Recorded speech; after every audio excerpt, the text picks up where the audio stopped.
Buenos días, hermanos. Vamos a continuar en esta mañana con el estudio del libro de Romanos. Vamos a seguir en el capítulo 14. Quiero que me acompañen a Romanos, capítulo 14. Vamos a estar leyendo del versículo 10 hasta el versículo 17. Romanos 14, del versículo 10 hasta el 17. Vamos a estar dándole lectura en esta mañana. Versículo 10. Comienza con una pregunta el apóstol. Pero tú, ¿por qué juzgas a tu hermano? O tú también, ¿por qué menosprecias a tu hermano? Porque todos compadeceremos ante el tribunal de Cristo. Porque escrito está, vivo yo, dice el Señor, que ante mí se doblará toda rodilla y toda lengua confesará a Dios. Versículo 12. De manera que cada uno de nosotros dará a Dios cuenta de sí. Así que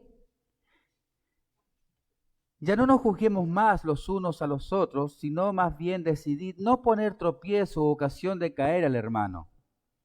Yo sé y confío en el Señor Jesús que nada es inmundo en sí mismo, mas para el que piensa que algo es inmundo, para él lo es. Versículo 15.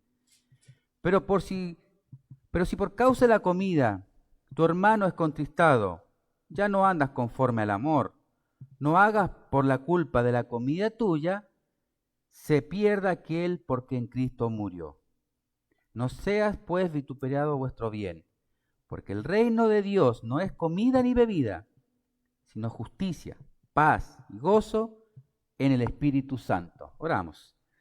Señor, gracias por este tiempo, gracias porque en tu soberanía absoluta y gracia y amor nos has permitido llegar hasta este capítulo, Señor, después ya de un año y un mes con esta epístola preciosa. Hoy estamos en los últimos versículos del capítulo 14, Señor, y nos sigues enseñando de una forma práctica cómo debe ser nuestra relación en la iglesia, cómo debemos dirigirnos como hermanos dentro de tu iglesia, Señor, porque tú para todo has puesto un orden, Señor amado, porque tú eres un Dios de orden. Y gracias porque tu palabra nos ayuda y nos exhorta a cómo debemos dirigirnos los unos con los otros para tu gloria, Señor. Señor, por favor, háblanos en esta mañana, Señor. Perdona nuestros pecados, nuestras ofensas, Padre Santo. Que tu Espíritu Santo sea guiando y abriendo nuestro entendimiento para que podamos ver lo precioso que tú eres a la luz de tu palabra. En nombre de Cristo Jesús oramos. Amén. Si ustedes prestaron atención la semana pasada, vemos que dentro de la iglesia siempre hay, ¿qué cosa? Diferencias. Siempre. No somos todos iguales. Vemos la vida desde diferentes ángulos. Por nuestra crianza, por nuestra cultura, por nuestra sociedad, por nuestro trasfondo, cada uno de los que estamos acá, vemos desde un punto de vista o una perspectiva diferente la vida. Y eso está bien, es normal. El Señor nos hizo individuales. El problema está que cuando quiero que se haga dentro de la iglesia lo que yo creo y pienso que está bien, que debe hacerse. Y quiero imponer mis ideas, mis ideales. Quiero imponer lo que yo creo que está bien y debería funcionar en la iglesia. Y si fuera así, cada domingo los pastores sucumbirían a un hermano que se acerque y le dice, pastor, ¿por qué no cambiamos esto? ¿Por qué no cambiamos aquello? ¿Por qué no cambiamos aquel? Porque esa es la vida de la iglesia. Es lo mismo que nuestra familia. No creo, a no ser que me equivoque, que existe una familia en que todos están de acuerdo. No, siempre hay ideas. Los hijos de una forma, la esposa de una forma, el esposo, el abuelo, todos de diferentes formas. Pero la vida de convivencia dentro de la iglesia debiera ser de acuerdo y a la luz de la palabra. Por eso el Señor nos reveló su palabra para que podamos poner principios estándares, para que podamos desenvolver en este transitar cristiano, que es diferente, es diferente. Y la vida y la relación acá en la iglesia y en todas las iglesias no es fácil. Porque siempre van a haber diferencias. Siempre van a haber temas controversiales tal vez. secundarios que nos van a dividir. Entonces la diferencia lo que hace es mostrarnos, ¿sabes qué? Nuestra madurez. Nuestra madurez. ¿Dónde estamos parados? Y se acuerda la semana pasada, Pablo nos enseñaba los débiles y los fuertes. Y espero que la semana que pasó haya reflexionado, orado al Señor y podamos ver cada uno en qué grupo estamos. Si estoy en el grupo de los fuertes, amén, gloria a Dios, hermano. El Señor te sigue usando en su iglesia. Si estás en los débiles, hermano, necesitamos crecer. Si estamos ahí en un proceso ya de adolescencia, si se puede decir, bueno, necesitamos fortalecernos. Ahora Pablo nos sigue ayudando, mire el versículo 10, a cuidarnos y no menospreciar ni juzgar. Mire el versículo 10, pero tú, la pregunta es, ¿por qué juzgas a tu hermano? O tú, al otro grupo. ¿Por qué menosprecias a tu hermano? Recuerden que hay dos grupos acá. Los débiles, ¿qué hacían? Juzgaban a los fuertes. ¿Y los fuertes qué hacían los maduros? Miraban en poco, miraban en menos, menospreciaban a los otros. Y Pablo dice, ¿por qué tú juzgas? O tú también, el otro grupo, ¿por qué menosprecias? Porque todos compareceremos ante el tribunal de Cristo. Y comienza Pablo, ¿por qué juzga a tu hermano? ¿Y a quién se está dirigiendo primeramente el apóstol? A los débiles. ¿Por qué juzgas? Ellos son capaces de juzgar y de condenar a quienes no viven como ellos piensan. En el contexto ellos juzgaban a aquellos que comían de todo. Los juzgaban abiertamente, los criticaban. Que comían de todo en vez de abstenerse. Juzgar, los que juzgan deben recordar, ¿qué dice el texto? Que está hablando mal de quién. De un hermano. Eso dice el texto. Al usar el término hermano, está enfatizando Pablo aquí la gravedad del asunto. No es un asunto menor esto es un asunto grave ante el Señor. Porque habla de un hermano. O tú también, se va al otro grupo, ahora los que menospreciaban, quienes menospreciaban, no lo hacían con un extraño, no lo hacían con un grupo allá que no, lo hacían también con un hermano, miembro del cuerpo de Cristo. Entonces Pablo acá en el versículo 10 le está preguntando a ambos grupos y le está diciendo, hermanos, ¿no se están dando cuenta? ¿No están viendo la gravedad de la situación en que están cayendo al juzgar y al menospreciar a tu propio hermano? Esto es precioso porque Pablo ya en los, 16 versículos anteriores nos viene mostrando la idea, nos viene enfatizando en la idea de que hay diferencia. Y acá está usando puntualmente la comida. Ya lo vimos en el contexto histórico de la semana pasada, que venían muchos de religiones paganas y pensaban que todo lo que es carne era malo. Porque sí, porque ellos sacrificaban todos sus ídolos. Igual venían los judíos que ellos estaban acostumbrados por la ley a que toda carne es inmunda. Pero por el otro lado también estamos aquellos que eran débiles en la fe y que decían, bueno, nosotros entonces no vamos a comer nada. Y si tú comes, tú eres un impío casi dentro de la iglesia. Y eso está ocurriendo en la iglesia. Y Pablo los confronta nuevamente y llama a estos dos grupos al frente y le dicen, hey, ¿por qué los menosprecia? Y tú, ¿por qué los juzgas? ¿No se dan cuenta de algo? ¿No se están dando cuenta de algo precioso acá y grave? Porque el contexto viene a una advertencia seria, mis hermanos. ¿Cuál es la advertencia seria? Al final del versículo está, porque todos compareceremos ante el tribunal de Cristo. Paréntesis, y eso lo iremos explicando más adelante, el tribunal de Cristo solo irán los creyentes, porque ahí se le entregarán las coronas. Entonces, en otras palabras, al tribunal de Cristo irán todas nuestras obras. ¿Desde cuándo? Desde que el Señor nos salvó. Todo lo que hemos hecho en nuestra vida desde que el Señor nos salvó, ya sea 5, 10, 15, 20 años, de todas esas obras daremos cuenta en este tribunal. Por eso Pablo le está diciendo, ¿se están dando cuenta de algo? Que cuando tú menosprecias o cuando tú juzgas, de eso que tú dijiste y de eso que tú hiciste un día, que nos falta mucho, vas a estar parada frente al dueño de la iglesia.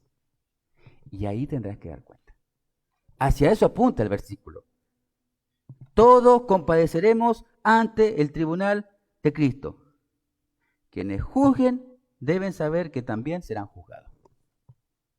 Pablo apunta escatológicamente a todos los creyentes en este texto sin lugar a duda. La universalidad alcanza a todos los creyentes. ¿Por qué? ¿Por qué digo eso? Porque el mismo apóstol él se introduce al grupo. Todos, yo también, voy a dar cuenta, compareceremos al tribunal de Cristo. Y la referencia está en 2 Corintios 5, versículo 17. Si quieres me acompañas, siempre marquemos Romanos 14 porque volveremos de inmediato. 2 Corintios 5, versículo 10. Aquí hay una referencia preciosa en cuanto al tribunal de Cristo. 2 Corintios, capítulo 5, versículo 10. Porque es necesario que todos nosotros compadezcamos ante el tribunal de Cristo. Es necesario, dice. O sea, va a ocurrir sí o sí. ¿Por qué? Porque es necesario. Continúa, para que cada uno de nosotros, cada uno de la iglesia, cada uno de los miembros, reciba según lo que haya hecho mientras estaba vivo en el cuerpo. Y miren, sea bueno o sea malo. 1 Corintios, más atrás, capítulo 3. El acontecimiento está explicado con más amplitud acá. 1 Corintios capítulo 3, versículo 13 al 15. 1 Corintios 3, versículo 13. La obra de cada uno se hará manifiesta, porque el día la declarará, pues por el fuego será revelada, y la obra de cada uno, cual sea, el fuego la probará. Versículo 14. Si permaneciere la obra de alguno que sobreedificó, recibirá recompensa. Versículo 15. Si la obra de alguno se quemare, él sufrirá pérdida. Está hablando de las coronas, de los premios. Si bien él mismo será salvo, aunque así como por fuego. Un autor escribe jolgoriosamente este texto diciendo que algunos llegarán oliendo a azufre. Un creyente va a llegar oliendo a azufre cuando su vida en este mundo no glorificó a Cristo. Fue salvo, pero fue un creyente miserable. No tuvo obra. Vivió quejándose, un débil en la fe. Un niño con pañales, que había que cambiarlo, había que estar pendiente de él. El Señor lo salvó, sí, pero ese momento será triste para él, porque públicamente se expondrá su vida, para su vergüenza. Por eso, hermano, qué importante es lo que hacemos ahora. Pareciera que no, ya está, el Señor me salvó, ahora me voy con Él. Salvo, siempre salvo, puedo vivir mi vida como quiera. No es así. Porque un día vamos a tener que dar cuenta. Un día vamos a estar frente al Señor Jesús y nuestra vida será expuesta abiertamente. Qué tremendo. El apóstol enseña que todos los creyentes tenemos que compadecer ante este tribunal. Y ahí se revelarán, ¿qué cosa? Nuestras obras. Y recibiremos nuestra recompensa por las obras que hemos hecho en el transitar de nuestra vida como cristianos. Importante porque el juez del tribunal, ¿quién es? El Señor Jesús. Cristo ha sido constituido como el único juez y nosotros seremos juzgados según nuestras obras. Y es interesante que la base del juicio no tiene que ver ni con salvación ni con perdición. No tiene que ver con eso, sino puntualmente con recompensas. Y eso en algún momento creo que es necesario que vamos a tener un estudio puntualmente, tal vez un día miércoles, donde vamos a estudiar las recompensas, las coronas. ¿Qué son las coronas? Va a ser bonito estudiarla, pero acá se nos habla de recompensas. Los creyentes seremos sometidos a juicio sobre nuestro modo de obrar en esta vida. Se medirá la razón de los hechos con que hemos actuado y el resultado será de recompensa o pérdida. Esto se compara a lo que acabamos de leer, si está en 1 Corintios 3, el versículo 13 dice, la obra de cada uno se hará manifiesta, porque el día la declarará, pues por fuego será revelada, y la obra de cada uno, cual sea el fuego, la probará. O sea, la recompensa se expresa mediante, ¿qué cosa? Fuego. Vamos a pasar, serán sobrepesadas por el Señor. Y hay quienes van a recibir unas coronas entregadas como resultado de nuestra obra. Y esas coronas, hermanos, no son para que nosotros las luzcamos. Esas coronas serán entregadas a los pies de nuestro Señor Jesucristo. Y hay diferentes coronas. Hay quienes recibirán la corona incorruptible porque han vencido sobre el viejo hombre. Para los que anotan, 1 Corintios 9, 25. Otros recibirán la corona de gozo. Para quienes aman evangelizar, ganar almas, predicar el evangelio, 1 Tesalonicenses 2, 19. Otros recibirán la corona de vida. Para aquellos que han soportado las pruebas. Santiago 1, 12. Otros recibirán la corona de justicia. Porque aman la venida del Señor. 2 Timoteo 4:8. También habrá corona de gloria para los pastores. 1 de Pedro 5:4. Entonces el apóstol está advirtiendo a todos los creyentes, tanto a los débiles que hay dentro de la iglesia como a los fuertes. Vamos a volver a Romanos capítulo 14, volvemos ahí. A mantenerse en comunión y en unidad unos con otros. Nosotros, hermanos, debemos saber que el menosprecio, el juzgar, el murmurar contra mi hermano, ¿qué va a causar dentro de mi iglesia local? ¿Va a causar que la iglesia crezca? ¿Va a causar que la iglesia se santifique? ¿Qué causa? División, dolor al hermano. Y yo no debo ser, hermano, de tropiezo para mi hermano más débil. O aún para mi hermano más fuerte, yo no debo ser esa piedra de tropiezo. Yo no debo ser esa persona que causó a mi hermano dolor. Yo debo tener cuidado con eso, porque de eso daremos cuenta al Señor un día. Tenemos que dar cuenta en tribunal si fuimos responsables de algún dolor o alguna división dentro de su iglesia. Recordemos que la iglesia es del Señor. Y cualquier cosa que nosotros le hagamos a la iglesia, se la estamos diciendo directamente ¿a quién? Al Señor. Y por eso, ¿te das cuenta qué interesante esto? No es que nosotros fuimos salvos, nos vamos y se acabó. No, tenemos que pasar un proceso todavía. ¿Por qué? Porque en ese proceso el Señor nos va a juzgar, va a tratar con nosotros. Esto no se acaba. La vida cristiana no se acaba una vez que el Señor te salva. No, ahora viene lo bueno, si se puede decir así. Ahora viene cómo yo, con mi vida, glorifico a mi Dios. Ahora, ¿cómo soy instrumento en las manos de Dios? Por eso el apóstol Pablo la semana pasada nos enseñó ¿qué cosa? Que ya no vivo yo. Hermano, ¿te das cuenta? ¿Has meditado en ese texto? Tal vez lo podemos decir de memoria. Yo ya no vivo yo, Cristo vive en mí. ¿Cierto? Suena lindo, suena poético. La pregunta es, ¿se está aplicando realmente en mi vida? Ya el viejo hombre está desapareciendo completamente y el Espíritu Santo está tomando posesión mía y ahora vivo en el Espíritu porque ya yo no vivo. El Espíritu es el que me guía, es el Espíritu el que me ayuda a tomar decisiones, ya no es mi carne. Mire el versículo 11, continuamos, Romanos 14, versículo 11. Porque escrito está, vivo yo, dice el Señor, que ante mí se doblará toda rodilla y toda lengua confesará a Dios. Entonces, fundamentando la enseñanza anterior, Pablo, como siempre, ¿qué hace? Apela a la Escritura, como es su costumbre, y acá puntualmente, no lo busquen, se los leo, va a Isaías capítulo 45, versículo 23, y esta es una cita donde se aprecia el juramento divino hecho por Dios mismo, con él. Por mí mismo hice juramento de mi boca, salió palabra en justicia y no será revocada, que a mí se doblará toda rodilla y jurará toda lengua. Ante el soberano Dios, todos han de someterse, todos.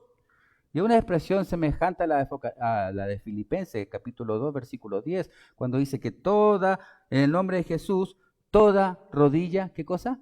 Se doblará. Toda rodilla se doblará.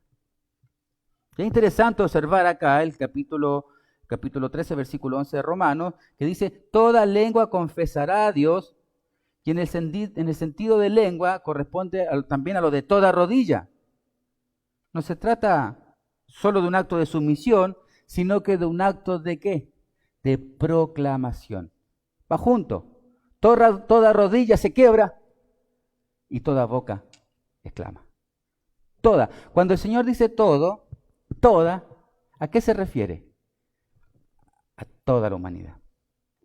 A toda la humanidad. El universo entero se arrodillará ante Cristo.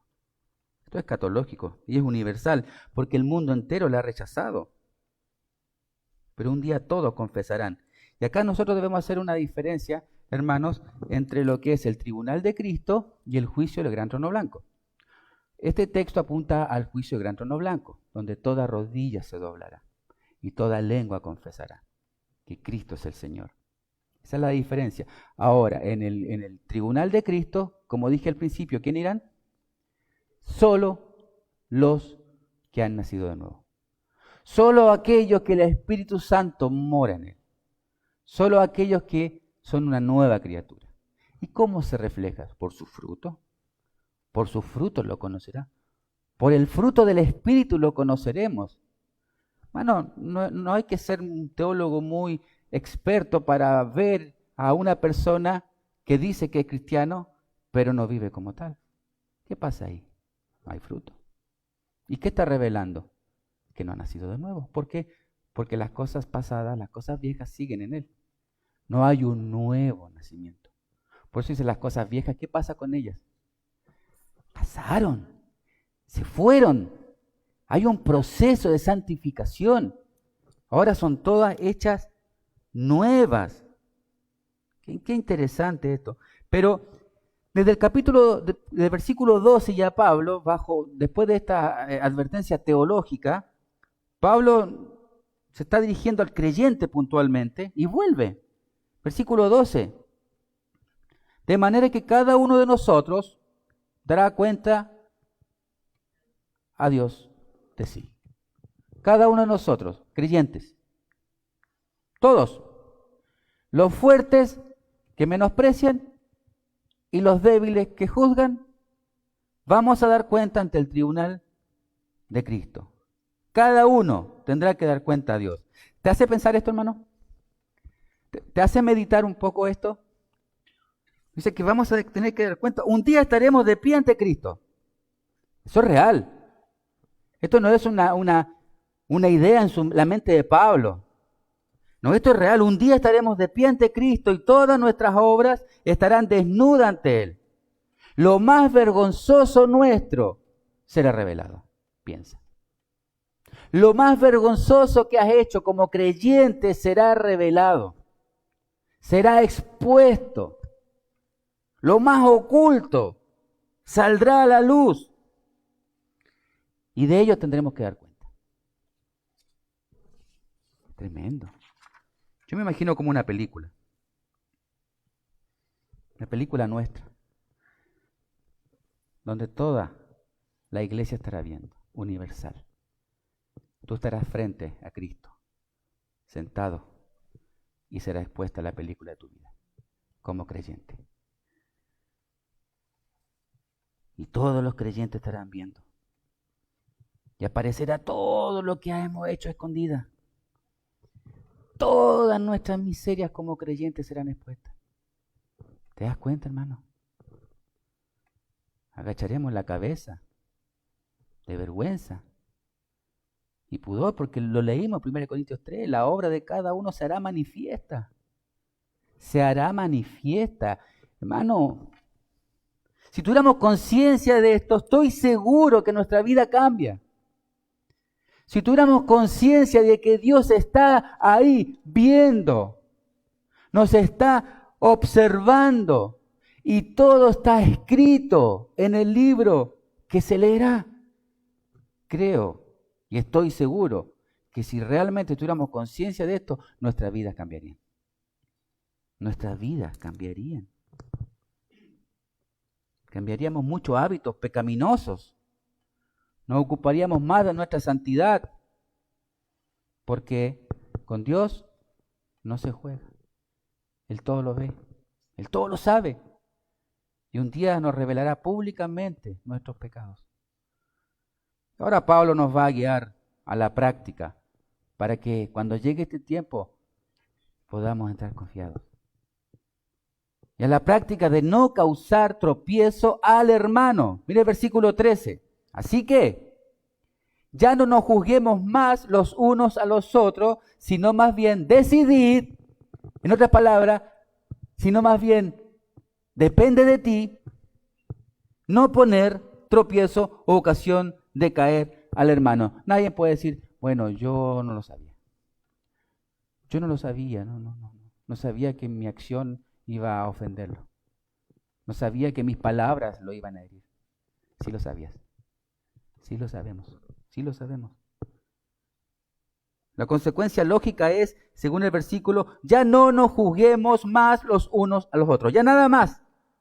Los reproches de los débiles contra los fuertes deben terminar en la iglesia. Y esto es tajante. El Señor nos advierte a no continuar con estas prácticas. Y el mandato está dirigido a todos los creyentes, sin excepción. Hermanos, no debemos ser causa de tropiezo en el camino espiritual de mi hermano. Sea fuerte o sea débil. Yo no debo ser esa persona. Que Dios me libre de ser esa persona. Mientras estemos en el mundo, habrán tropiezos. Mientras estemos como creyentes en este mundo, déjame decirte que sí o sí van a haber tropiezos. Eso es parte. Pero lo grave está en que si nosotros somos esa piedra de tropiezo. Eso es lo grave. Si nosotros somos el instrumento por el cual viene la caída de mi hermano. Ese es el problema. Ejemplo. Bueno, una copa de vino, una fiesta, vamos al fútbol, cigarrillos, películas, forma de hablar, total. La famosa serie que está tan de moda ahora, Chosen.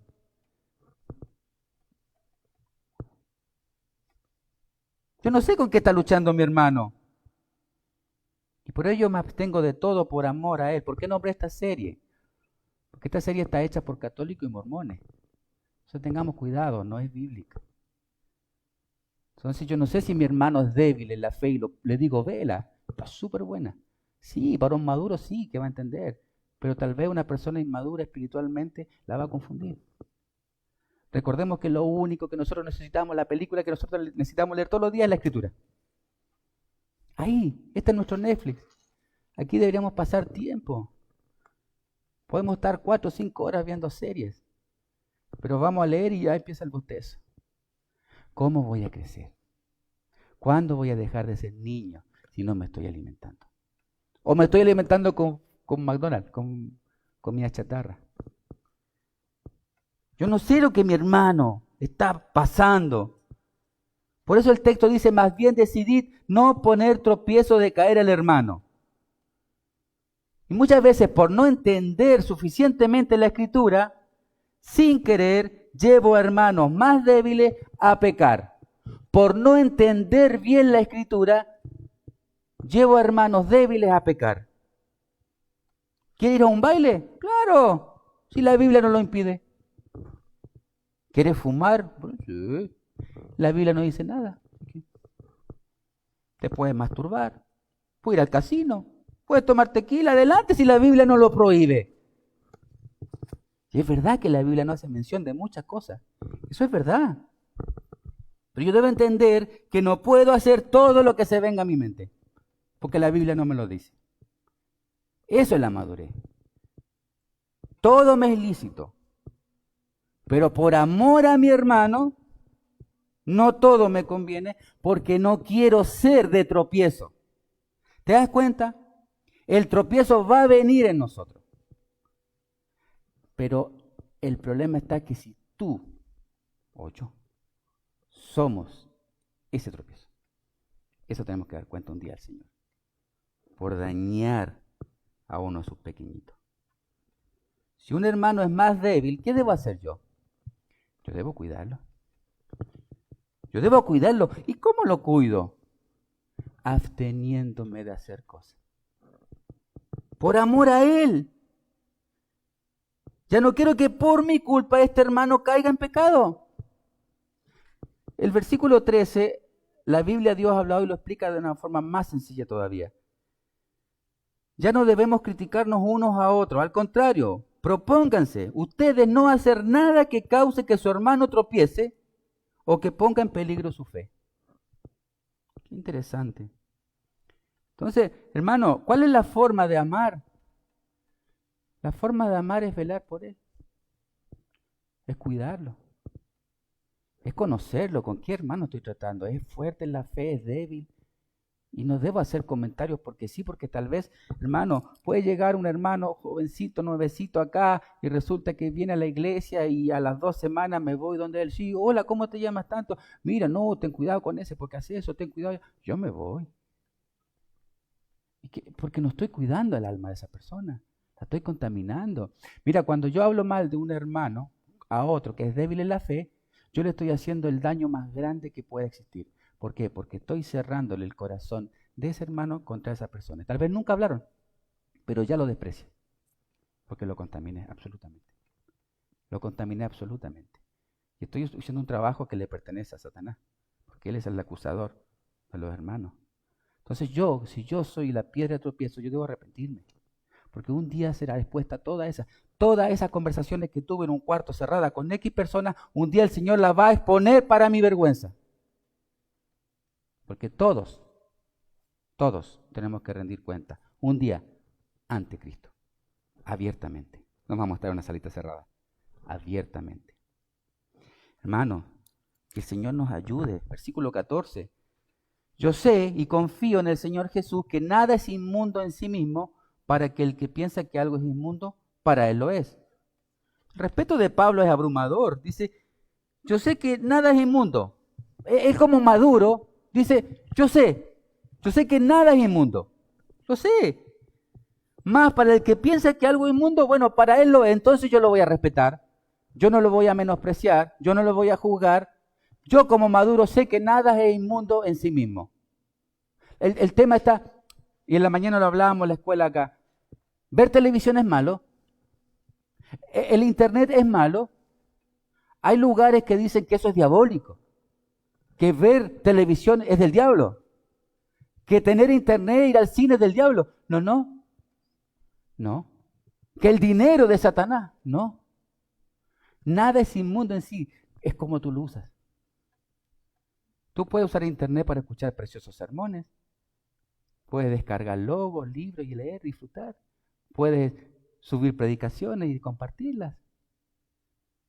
Ahora, si lo usas para otra cosa, ya es tu problema, lo tendríamos que dar cuenta al Señor. Lo mismo que la televisión. Nada es inmundo, dice Pablo. Nada es sucio en sí mismo. Nada. El tema está que cómo tú lo estás usando. Y el texto continúa. Dice, no hagas que por la comida tuya, acá. Por si por causa de la comida tu hermano es contristado, o sea, entristecido, ya no andas conforme al amor. Ya no andas. Recordemos que el amor es el modo de vida. Juan 13 se los leo. Un mandamiento nuevo os doy, que os améis unos a otros. Juan 13, 34. Como yo he amado, que también os améis unos a otros. En esto conocerán todos que sois mis discípulos, si tuvieres amor los unos por los otros. Y el amor no exige derechos, sino que busca el bien de otros. Entonces, al final de este versículo 15, la exhortación final de Pablo es fuerte, como que reflexiona. Hermanos, reflexionemos sobre nuestra conducta, cómo nos estamos conduciendo. Paremos un poco todo lo que estamos haciendo y reflexionemos. ¿Cómo estoy actuando? ¿Cómo me estoy dirigiendo en este transitar cristiano? Tu hermano, el que está al lado, es amado por Cristo, Él murió por él, es importante. ¿Cómo lo estoy bendiciendo? ¿Cómo estoy edificando la vida de mi hermano? No de aquellos que me junto siempre, de hermanos que tal vez nunca comparto. ¿Cómo me estoy acercando a ellos y les estoy sirviendo? Les estoy animando. Versículo 15, dice al final, no hagas que por la comida tuya se pierda aquel por quien Cristo murió. No hagas que tu conducta carente de amor, que tu hermano sufra, o no le produzcas daño. Como que el apóstol Pablo nos gritara, termina de una vez con lo que estás haciendo. Y en el original se pierda es, no sea ofendido. En el original que se pierda, como lo leemos ahí, es que tu hermano se sienta ofendido. Porque no se va a perder, recordemos que este hermano no se va a perder. Si es del Señor, no se va a perder. El original sería que no se sienta ofendido. O sea, versículo 16 y 17. No seas pues vituperado vuestro bien. La Biblia de la América nos da más luz. No den lugar a que se hable mal de ese bien que ustedes tienen. El original nos da más luz. No den lugar a que se diga que el bien que hacen es malo. Ahí está. No den lugar a que se diga que aquel bien que ustedes están haciendo es malo. Porque el reino de Dios no es, mire qué interesante, comida ni bebida, sino justicia, paz y gozo en el Espíritu Santo. No se trata de comida, literalmente de comer. No se trata de asuntos físicos, nada material o tradicional. Expresa la realidad de qué cosa, según el texto. El hecho de comer o no comer no indica la pertenencia en el reino de Dios. De la misma manera que tampoco la bebida, en el sentido de que como comida. Esto es interesante, miren. No porque, veamos los fuertes y los débiles según el contexto. No porque coma de todo y mi conciencia esté limpia, eso refleja el reino de Dios. Por otro lado, no porque me abstenga de todo para estar limpio, refleja el reino de Dios. El reino de Dios no es externo, no son los rituales, no es lo que hagamos. El texto que dice, versículo 16, porque el reino de Dios no es comida ni bebida, sino justicia. Es decir, la práctica de una vida justa en la esfera de la santificación. Entonces el creyente tiene la responsabilidad de ¿qué cosa? De vivir una vida justa. Y quienes desprecian o menosprecian al hermano, están desagradando a Dios y están viviendo en una injusticia. El creyente vive en justicia y la segunda manifestación del versículo 17, ¿cuál es? Paz. La paz de Dios se experimenta en la santificación como fruto del Espíritu, amor, gozo, paz. La pregunta es, ¿cómo se obtiene esta paz? ¿Cómo la podemos obtener? Mediante el Espíritu Santo. Esa es la paz que el mundo busca constantemente, incansablemente. ¿Y sabes qué, mi hermano querido? Nosotros la tenemos gratis. A nosotros no nos costó nada tener esa paz que sobrepasa todo entendimiento. Somos bienaventurados porque podemos vivir en paz. Y esa paz debe ser la característica de ¿qué cosa? De la vida, ¿dónde? Dentro de la iglesia. Estar en paz con todos. Estar en paz con todos. Si depende de vosotros estar en paz con todos. Debo velar para que en mi iglesia se viva la paz y la comunión. Es responsabilidad mía. Y la tercera y última, gozo. Entonces el reino de los cielos no son derechos, sino gozo. Yo me gozo con el crecimiento de mi hermano. Me gozo cuando a mi hermano le va bien. Me gozo cuando es reconocido. Entonces yo no busco imponer mis ideas para estar bien. Yo no busco que todos piensen igual como pienso yo para poder sentirme bien en la iglesia. Si alguien piensa diferente a mí, ¿sabes qué? Yo me voy. No. Yo debo buscar la unidad de la iglesia en amor para estar bien. Es como la analogía del matrimonio. Si buscamos nuestro propio bienestar, ¿qué va a pasar con el matrimonio? No va a funcionar. No va a funcionar. Yo debo buscar la felicidad del otro y de esa manera funciona. Es lo mismo en la iglesia. Si yo vengo a la iglesia predispuesto a que me sirvan, a que me apapuchen, no sé cómo se diría, que me hagan cariño todo, que a todos me digan que sí, yo no estoy llamando a la iglesia. Yo estoy buscando a la iglesia que me reconozcan y que me digan, a todo lo que yo argumento, que me digan que sí. Si encuentro a alguien que no piensa igual que lo que pienso yo ya se transforma en ¿quién? En mi enemigo. Eso no es la iglesia del Señor. Como la analogía del matrimonio, igual, estamos para entregar.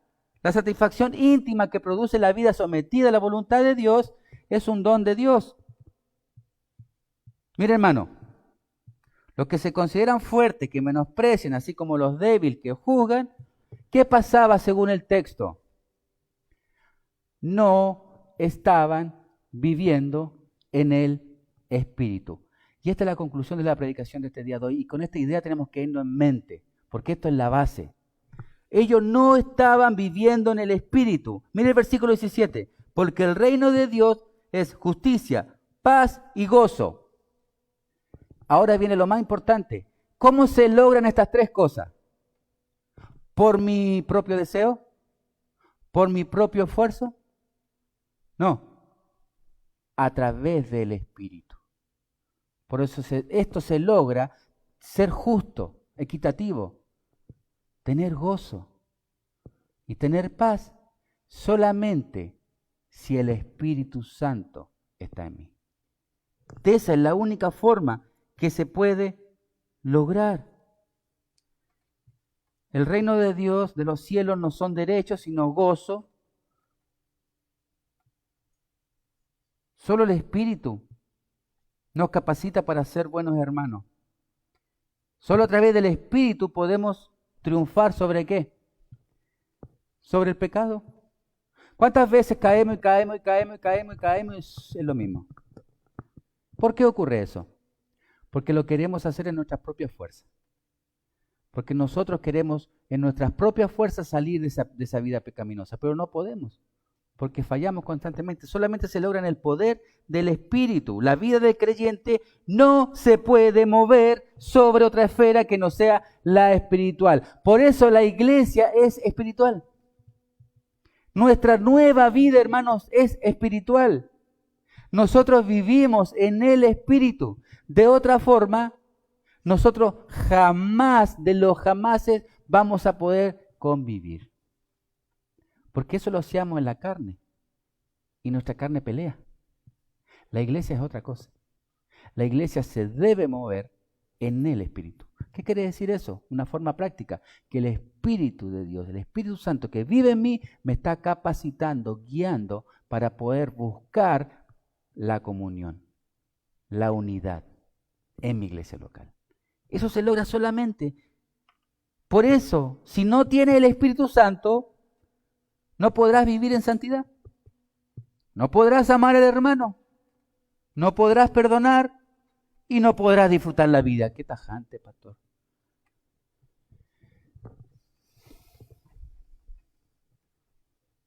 El Espíritu Santo es el único que me capacita para poder relacionarme en su iglesia local.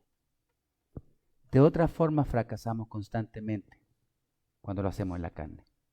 Por eso es tan importante la obra del Espíritu Santo. Por eso el texto termina en el Espíritu Santo. El gozo, la justicia y la paz, el no menospreciar, el no juzgar, solamente se logra en el Espíritu Santo. Yo no puedo autoprovocarme paz y gozo si el Espíritu Santo no me lo da. Yo no puedo obrar en justicia si el Espíritu Santo no me capacita. Por eso es tan importante, y el texto termina de esa forma preciosa. Si el Espíritu Santo no está en mí, yo jamás podré vivir como un cristiano genuino. Voy a parecer, voy a oler, voy a hablar, me voy a vestir igual, pero no seré. Por eso el texto dice, en aquel día muchos me dirán, Señor, Señor, si en tu iglesia estuve, pero no estuviste sin el Espíritu Santo. Y el Espíritu Santo es el único sello que nos abre la puerta al cielo. ¿Te das cuenta lo importante del texto? El Espíritu Santo es el único que realmente me hace amar a mi hermano. El Espíritu Santo es el único que me hace perdonar. ¿Y qué es perdonar? Perdonar no es olvidar. Perdonar es hablar del tema y pasarlo por alto. Ya está. Sigamos avanzando para la gloria del Señor. Que el Señor nos ayude. Que el Señor nos cuide, que el Señor nos bendiga con su palabra y que podamos ponerla en práctica en esta mañana. Oramos. Señor, gracias por este día. Gracias por este hermoso texto, Señor, de tener cuidado de nosotros mismos, Señor. Señor amado, gracias porque hay cosas tal vez que necesitamos cambiar. Hay cosas, Señor, que necesitamos dejar, Señor, porque un día serán expuestas. Señor, ten misericordia de tu iglesia. Ayúdanos, Señor. Ayúdanos a crecer, a dejar de ser niños, a crecer en conocimiento, Señor, para tu gloria. Lo pedimos en el nombre de Cristo Jesús. Amén. Nos ponemos en pie, hermanos. Vamos a terminar con la última